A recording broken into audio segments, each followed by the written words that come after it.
부활이 없는 십자가의 사건은 별 의미 없는 겁니다. 그리고 예수는 누명을 쓰고 죽은 억울한 사람에 불과합니다. 사실 예수님의 마지막 그 겟세마네 동산에서 하나님께 나가서 기도한 내용이 있는데 그 기도의 내용은 이런 것이었습니다. 아빠, 아버지여, 아버지께서는 모든 것이 가능하오니 이 잔을 내게서 옮기시옵소서. 그러나 나의 원대로 마옵시고 아버지의 원대로 하옵소서. 이것을 3번이나 기도를 하셨다는 겁니다. 그러니까 너무도 자꾸 인간적인 생각이 자꾸 드는 거예요. 육신의 생각은 무엇이냐면 십자가를 피해서 도망갔으면 하는 것이 육신의 생각이었다는 것이죠. 그게 너무도 강렬했던 겁니다. 그러니까 한 번으로 끝나지 못하고 또 가서 기도하고 그런 생각이 들면 또 가서 기도하고 또 그런 생각이 들면 또 가서 기도하고 그렇게 기도하셨는데 결국에 그 기도의 마지막은 뭐냐면 아버지의 원대로 하는 것이었어요. 근데 그 아버지의 원대로 가는 것이 뭡니까? 십자가 지는 거예요. 그냥. 다른 사람들을 대신하여서 그 죄의 짐을 다 지고 십자가로 가시는 거예요.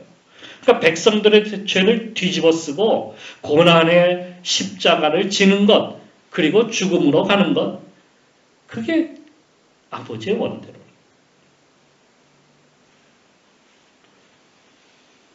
죽음은 모든 사람이 가는 길이에요.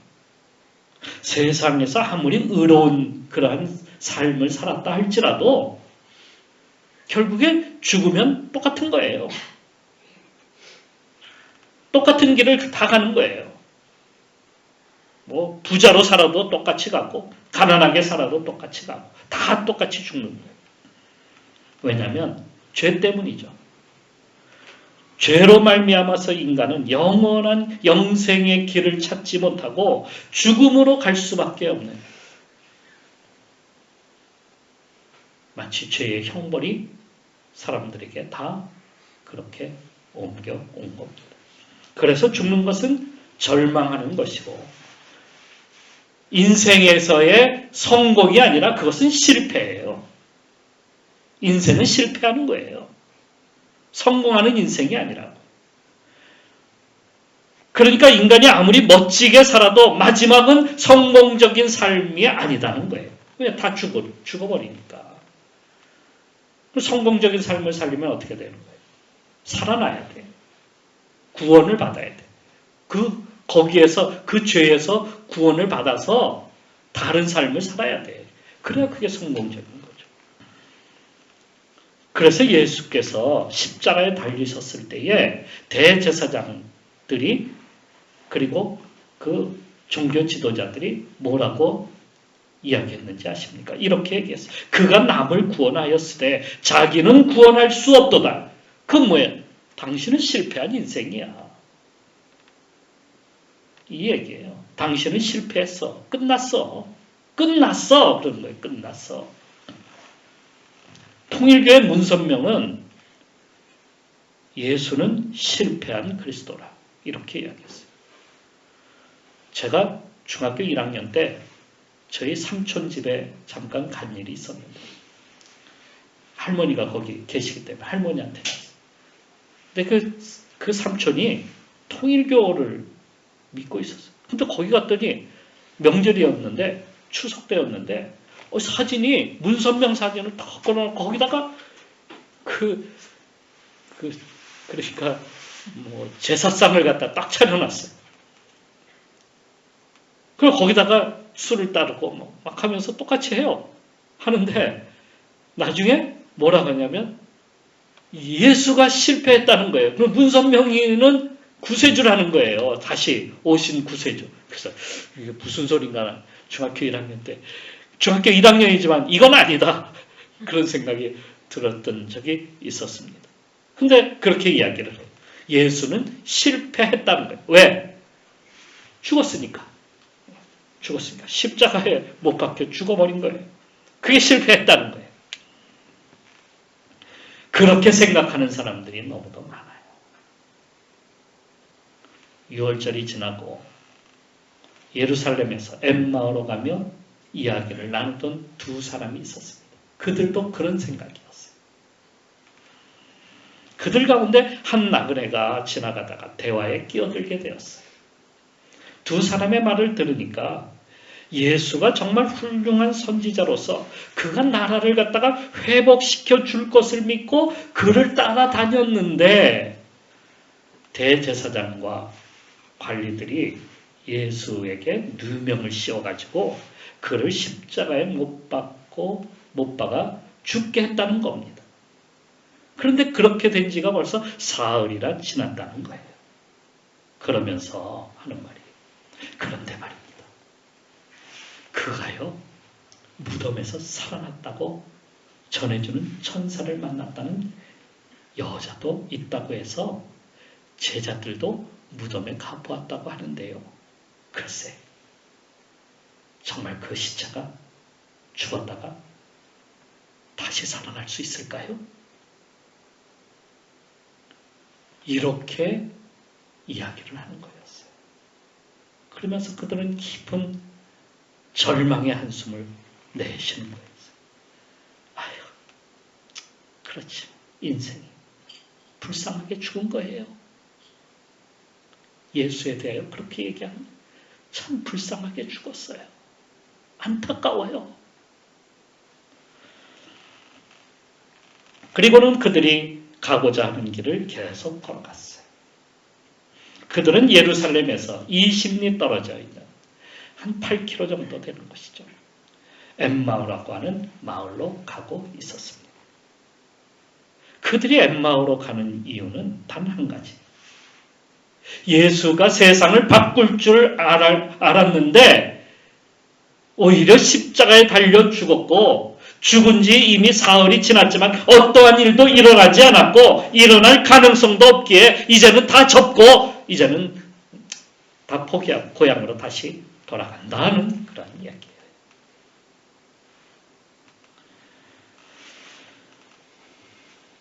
그도 인간이기에 죽는 건 별 수 없다는 말이에요. 그들에게 다시 산다는 말은 일어날 수 없는 공상에 불과하거나 허무맹랑한 이론에 불과한 것이라고 그렇게 믿고 있는 거예요. 정말 그리스도는 부활을 하지 않았을까요? 아니면 부활했을까요? 예수를 보았다고 하는 여인들과 예수의 시체는 사실은 없었어요. 빈 무덤밖에는 없었다는 것이 제자들의 그 말이었어요. 제자들이 갔다가 보고 빈 무덤밖에 없는 것을 본 거예요. 그런데 이 이야기가 예루살렘에 막 급속히 퍼져나가기 시작했어요. 예수의 무덤에 시체가 없어졌어. 시체가 없어졌대. 그러자 너도나도 예수의 시체를 찾아 나서기 시작했습니다. 어디로 간 걸까? 정말 의문의 사건이 아닐 수가 없었어요. 당국자들은 당시에 무덤을 지키고 있었던 군병들에게 돈을 주었고 그들에게 예수의 제자들이 시체를 훔쳐갔다고 그렇게 소문을 내라고 했기 때문에 그들은 그 돈을 받은 이유로 인해서 소문을 그렇게 냈다는 거예요. 사실 초대교회는 처음 이 빈 무덤이 비어있잖아요. 빈 무덤을 갖다가 부활의 증거로 이렇게 채택하려고 했지만 제자들이 밤에 와서 그 시체를 훔쳐갔다는 그 소문이 나는 바람에 빈 무덤이 부활의 증거로 채택이 되지를 않았어요. 다른 소문도 있었습니다. 십자가에 달렸던 예수는 죽은 것이 아니라 잠깐 너무너무 힘들고 고통스러워하고 기절을 했어요. 그리고 무덤 속에 들어가서요. 그 서늘한 무덤 속에 들어갔더니 다시 살아난 거예요. 그리고 무덤을 갖다가 뛰쳐나와서 어디론가 도망해버렸어요. 그것을 막달라 마리아가 그것을 알고 막달라 마리아와 함께 다른 나라로 피신해 갔어요. 여러분, 이 소문이 오늘날에도 그렇게 소문을 내고 있는 사람들이 있다는 거예요. 예수의 후손이 있다는 거예요. 막달라 마리아와 함께 결혼을 해서 그 후손이 아직도 살아있다는 거예요. 그런 이상한 허무맹랑한 그런 소문도 있었습니다. 또 다른 소문이 있었어요. 어떤 소문이냐? 제자들이 환상을 보았다는 거예요. 여인들이 가서 본 것이 진짜가 아니라 유령을 보았다는 거예요. 그들이 예수가 살아난다고 확신하고 그렇게 믿고 있었기 때문에 그런 간절한 그 기대로 인해서 그런 거 있잖아요. 그런 간절하게 그렇게 막 열렬하게 쫓아다니고 하다 보면 뭔가를 본다는 거예요. 그래서 그들이 본 것이 어떤 그런 유령과 같은 환상을 보았다. 그것을 확신하고 있기 때문에 그 믿음이 지금까지 이어져 온 거다. 이렇게 사람들이 이야기를 하는 겁니다. 또 하나의 이상한 소문이 있는데요.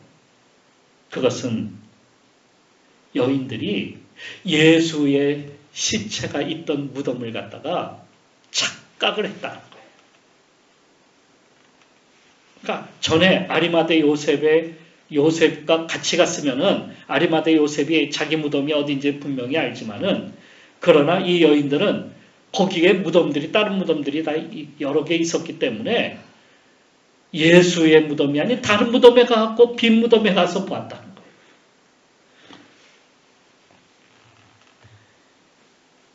그런데 정말 그렇게 착각했을까요? 이렇게 예수님이 부활하셨음을 믿지 못하게 하려는 시도들이 참으로 아직까지도 일어나고 있다는 사실입니다. 한때 영국의 리틀 스톤이라고 하는 사람이 있었는데 그는 무신론자였어요.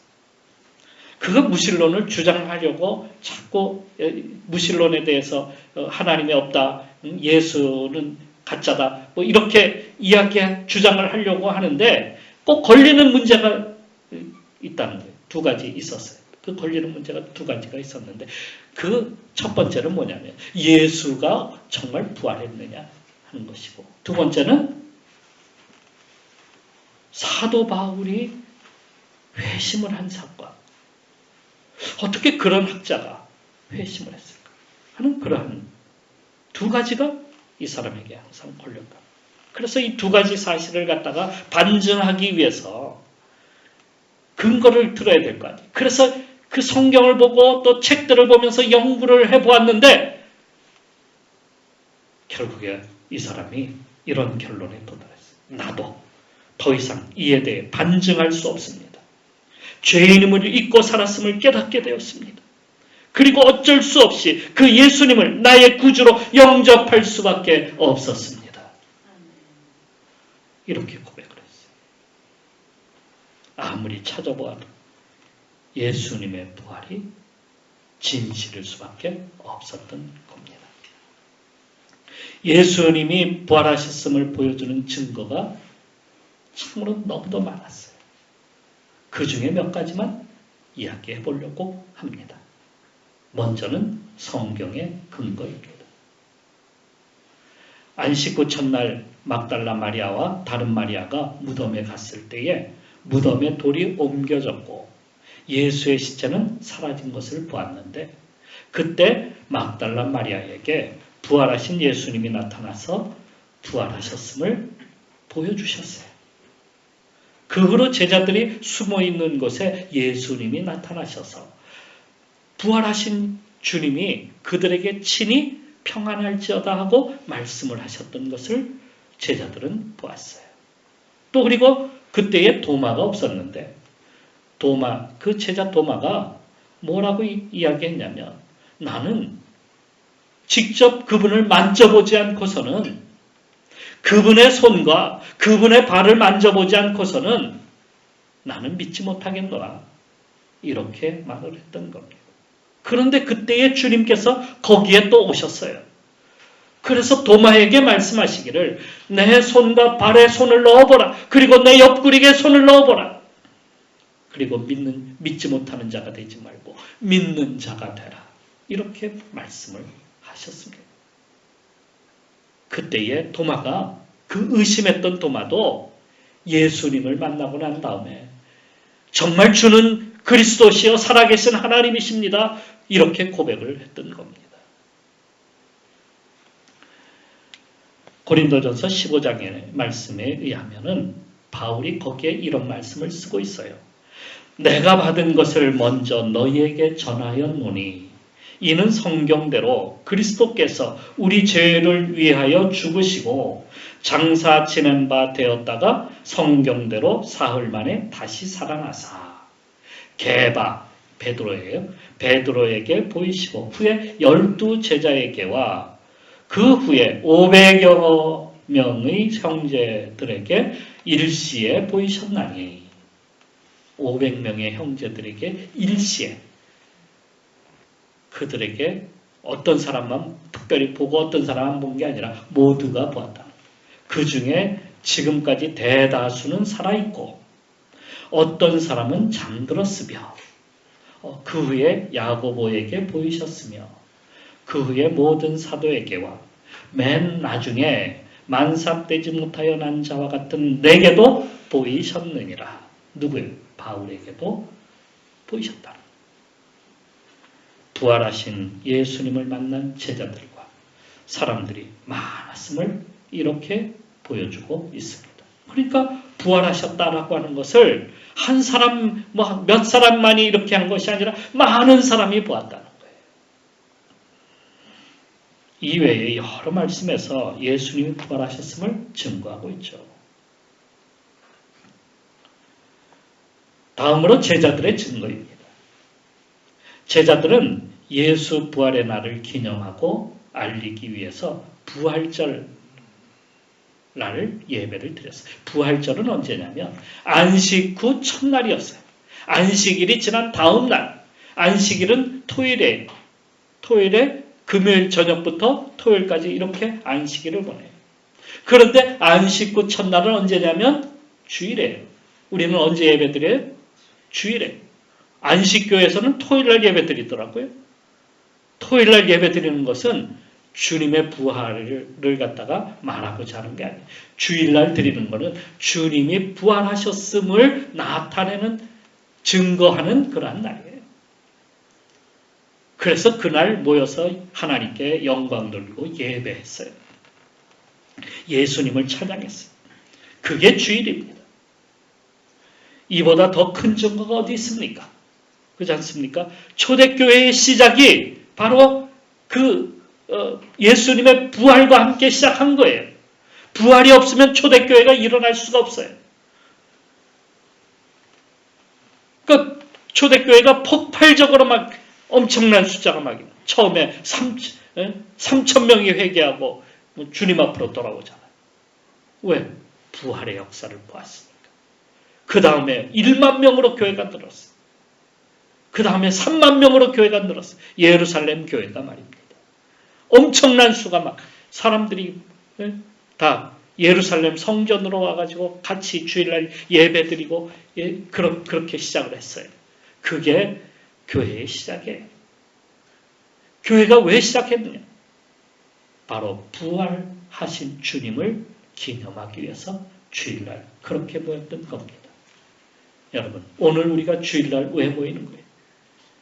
주일날 주님이 부활하셨기 때문에 우리가 이 날을 예배하고 찬양하는 거예요. 그래서 초대교회가 이렇게 복음을 전하기 시작을 하면서 온 세상에 복음이 퍼져나간 것이고 그리고 오늘 우리가 그것을 믿게 된 겁니다. 이게 바로 부활의 증거가 아니면 무엇이겠느냐. 만일에 예수께서 부활하지 않고 십자가에 죽으신 것으로 끝났다고 한다면 대다수가 어부인 제자들이 무슨 종교를 세울 만한 그런 무슨 능력이 있습니까? 그들이 무슨 재주가 있습니까? 죽었다 깨어나도 그런 재주는 그들에게는 없어요. 다 도망갔잖아요. 그리고 예수님이 잡혔을 때 다 도망갔던 제자들이 무슨 힘이 있다고, 무슨 재주가 있다고 새로운 종교를, 그것도 유대교에서 핍박을 받으면서 그렇게 종교를 만들 수 있냐고요. 만일에 만들었다고 합시다. 그것은 순전히 힘없는 종교이고 사기성이 농무한 그러한 종교에 불과한 것입니다. 그런 종교는 오래가지 못해요. 사기성이 농무한데. 제가 선교사 나가려고 막 준비하던 1992년 10월 27일 날 다미 선교라고 하는 곳에서 예수님이 10월 27일 날 재림한다고 그랬어요. 지금 어디 갔습니까? 그거 어디 갔어요? 그런 사기성은 금방 사라지고 마는 거예요. 예수님이 부활하셨다라고 하는 것을 거짓으로 증거하면서 그걸 종교로 만들었다고 합시다. 그게 오래 가겠어요? 일어날 수 없는 일이에요. 성령의 역사도 일어나지 않았을 뿐더러 핍박을 받았을 때에 견디지 못하고 없어진 그러한 사라진 사장된 종교에 불과한 그 무서운 바리새인들이 가득한 그 유대교 내에서 말입니다. 어떻게 거기에 종교, 기독교가 새로 태어날 수 있냐? 교회가 말입니다.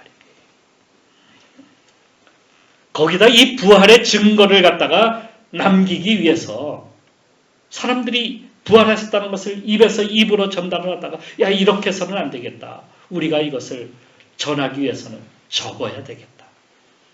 해서 요한복음의 말씀을 보니까 붓을 든 사람들이 많은지라. 그 당시에 많은 사람들이 이 예수님의 부활을 갖다가 나타내기 위해서, 부활을 증거하기 위해서 성경을 썼다는 거예요. 행적을 기록했다는 거예요. 그것이 오늘날 성경으로 우리에게 나타나고 있죠. 사복음서예요. 그리고 요한복음, 사복음서, 사도행전. 다른 또 바울이 쓴 모든 그 서신서에도 예수의 부활에 대해서 얼마나 자세하게 잘 쓰고 있습니까? 전 과정이 다 예수에 대하여 다 이야기하고 있다. 부활에 대하여.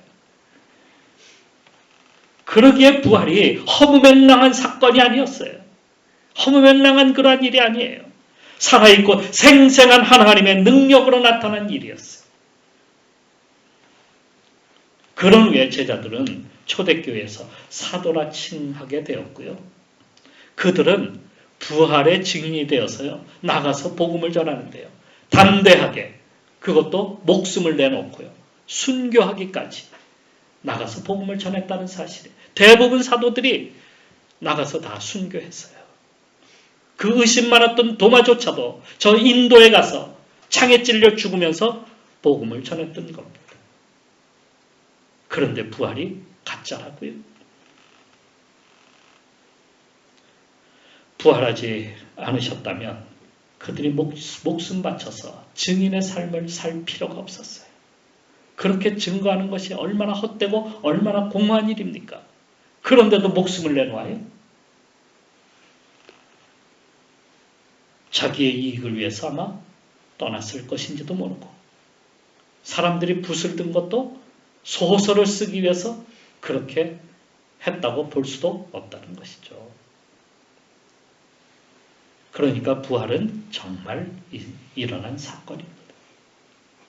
마지막으로 초대교회에서 가장 이상한 사건이라고 할 수 있는 일이 일어났는데요.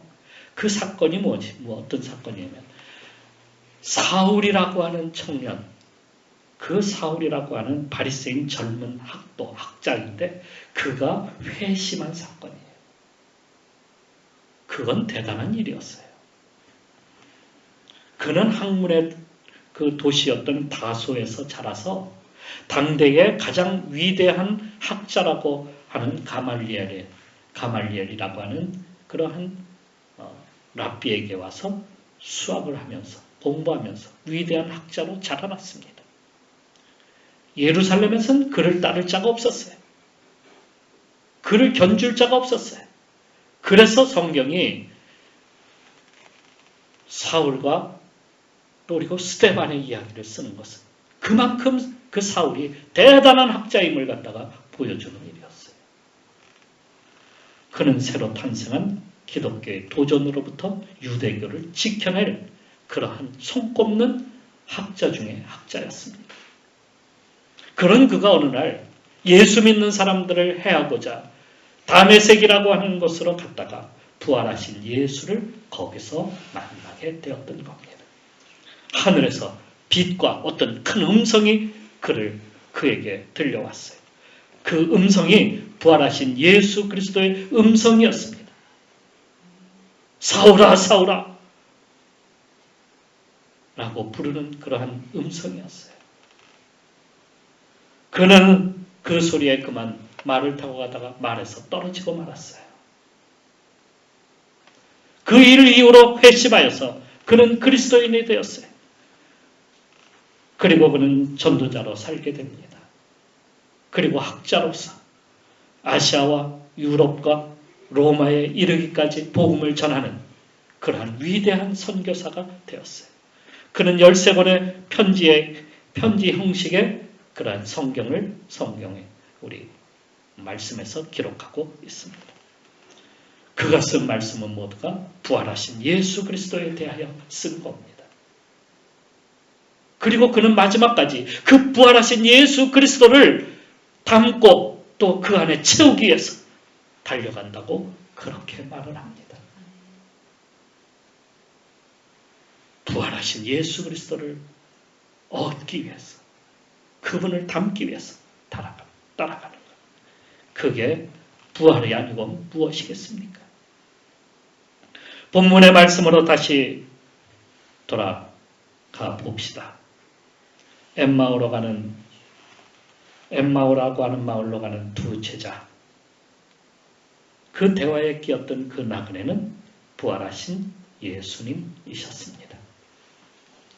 부활하신 예수님은 그들을 향해서 모든 것을 마음에 더디 믿는 자들이여 하고 하시며 그리스도께서 고난받고 다시 살아나야 할 것을 이미 성경에서 말씀하셨고 구약에서부터 예수님에 대하여 이야기했던 것들을 차례차례 알려주셨습니다. 그런데 그 말씀을 듣던 그들의 마음은 이미 불덩이가 되어버리고 말았어요. 그들에게 성령이 임한 겁니다. 그 마음을 열어준 겁니다.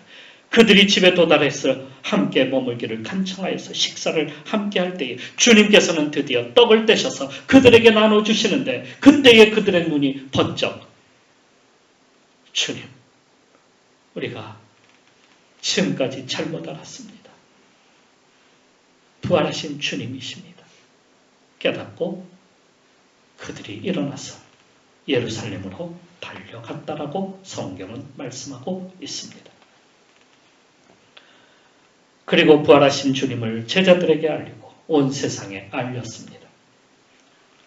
이게 바로 그들이 믿었던 부활신앙입니다. 그들이 가졌던 부활신앙.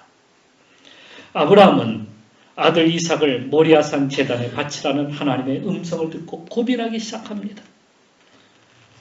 내가 만일 아들을 바친다면 세상 사람들은 나를 뭐라고 그럴까? 저거 정신병자지. 어떻게 아들을 갖다가 아들을 무슨 신에게 바치냐고. 그거야말로 진짜 미친 이렇게 욕할 것 아닙니까? 세상에선 있을 수 없는 일이라고 사람들은 이야기할 겁니다. 그는 하나님께 기도했던 것이 분명해요. 어떤 기도를 했을까요? 하나님, 이 잔을 내게서 옮기시옵소서. 아브라함도 그렇게 기도했을 겁니다. 그러나 내 원대로 마옵시고 아버지의 원대로 아들을 바치겠습니다. 생사를 주관하시는 분은 하나님이십니다. 이걸 의심이 들 때마다 또 가서 기도하고 또 가서 기도하고 그래서 결국에 확신을 얻고 아들을 모리아 산 예루살렘 정상에 있는 모리아 제단에다가 바치기 위해서 아들과 함께 올라가서 거기에서 칼을 들어 아들을 갖다가 잡으려고 합니다.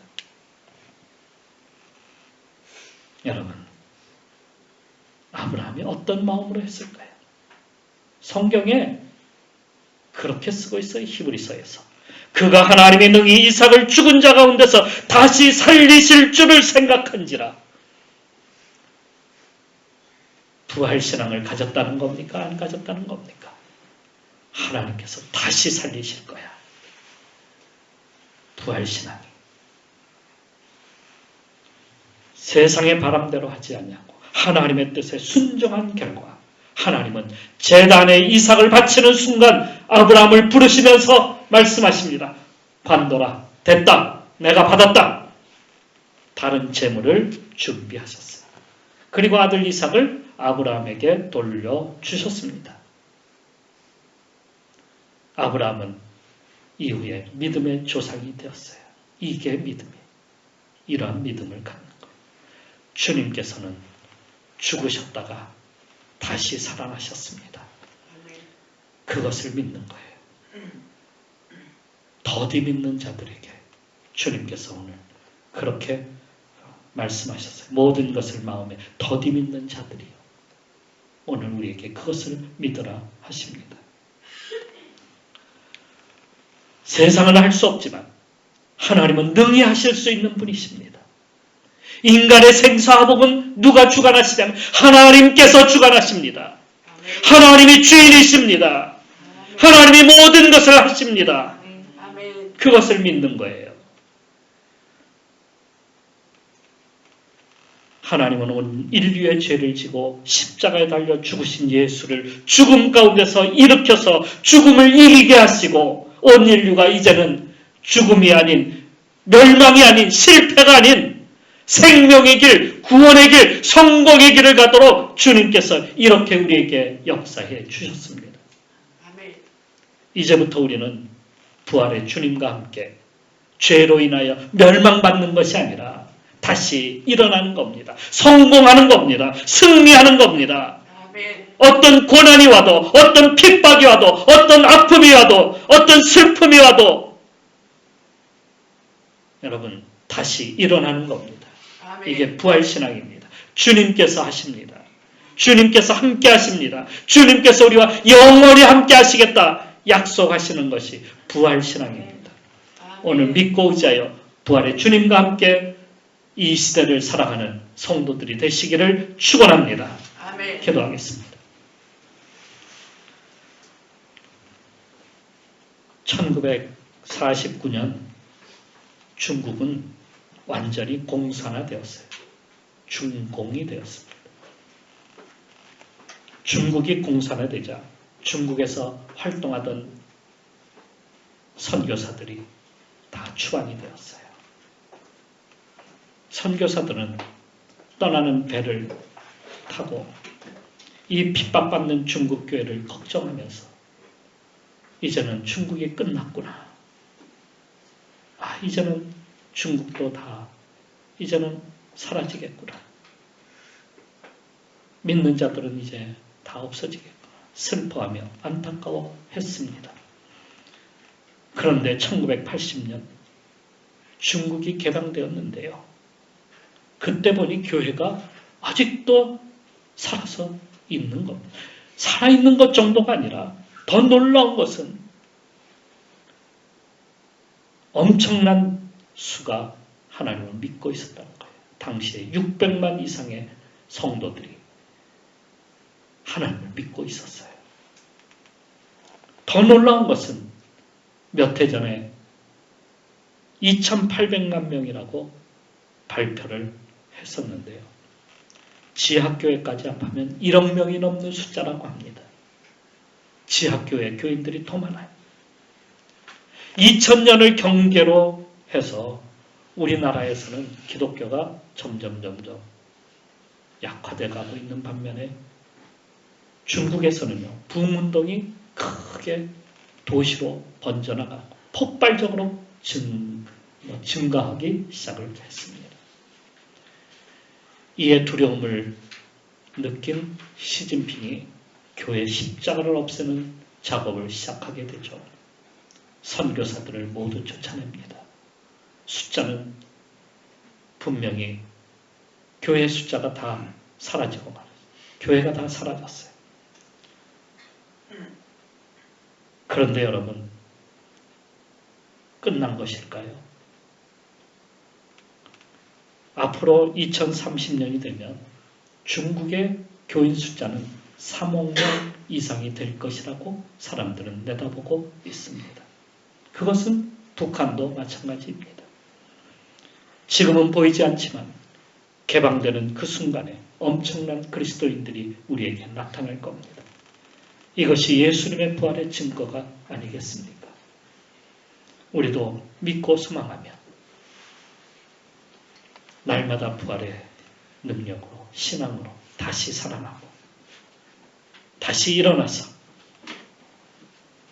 정말 우리가 안 될 거야, 힘들어, 끝난 거야, 이러한 마음과 생각을 버리고 주님과 함께 승리의 삶을 살아가야 하지 않을까요? 오늘 주여 우리에게도 이 승리의 복음, 부활신앙을 우리도 갖게 하여 주옵소서. 우리 이 시간 같이 기도하며 나가도록 하겠습니다. 기도합시다.